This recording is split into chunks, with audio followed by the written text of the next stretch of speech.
kind of formalized arrangement. I came across this op-ed that Keith Robinson, one of the owners of Niihau, wrote in 1998, where he describes living on the island as a kind of deal where like Niihauans can live there rent-free, but in return they're required to live what he describes as a reasonably moral lifestyle, and they also can't do or say anything that could negatively affect the Robinsons.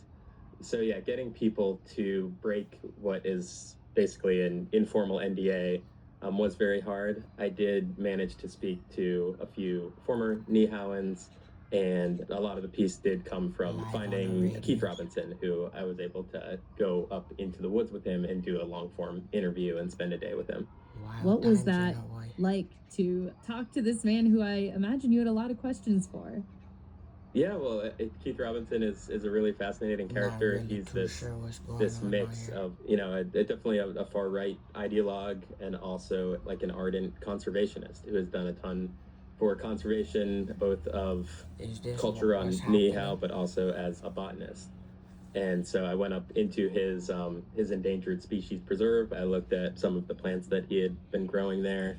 He like described his philosophy on the world and on Niihau and conservation. Basically, he does have this impression of the world as like a very morally decayed place. He has written a book where, you know, he interprets biblical prophecies to predict like a coming apocalypse coming pretty soon. And yeah, like I said, he sees the world as decayed and full of drugs and crime, and he very much wants to keep that culture out of Niihau. I think that's a driving motivation for him. Yeah, and I mean, this might be history that listeners are already aware of, but the Robinsons have been the owners of Niihau since the mid-1800s when they purchased the land from the Hawaiian monarchy.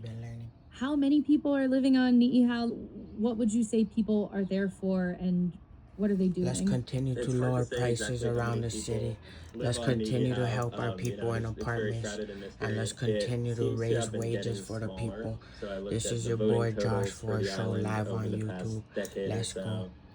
There were, I believe, about 100 a lot of things been voters happening in the city. And now Go there get were the new only music. 47 in 2024.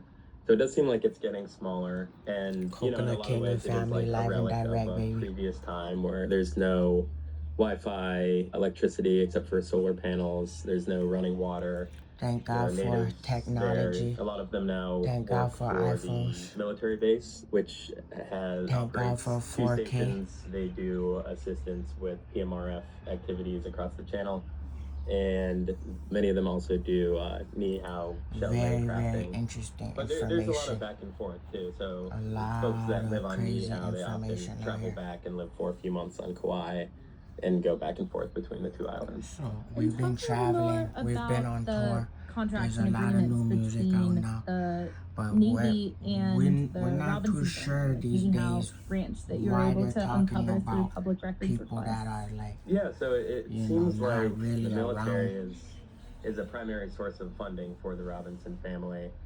So this family is not around. 2000 and today, I found records of at least 25 million in military contracts between. Make sure to the click Navy the link and below. Niihau Ranch. Go to my Those YouTube. Really There's been a lot of some misinformation throughout the city, and a lot of people have been going through emotional distress.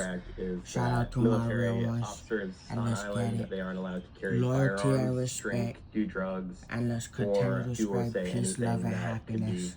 We don't need to do all of this. And there was also a clause in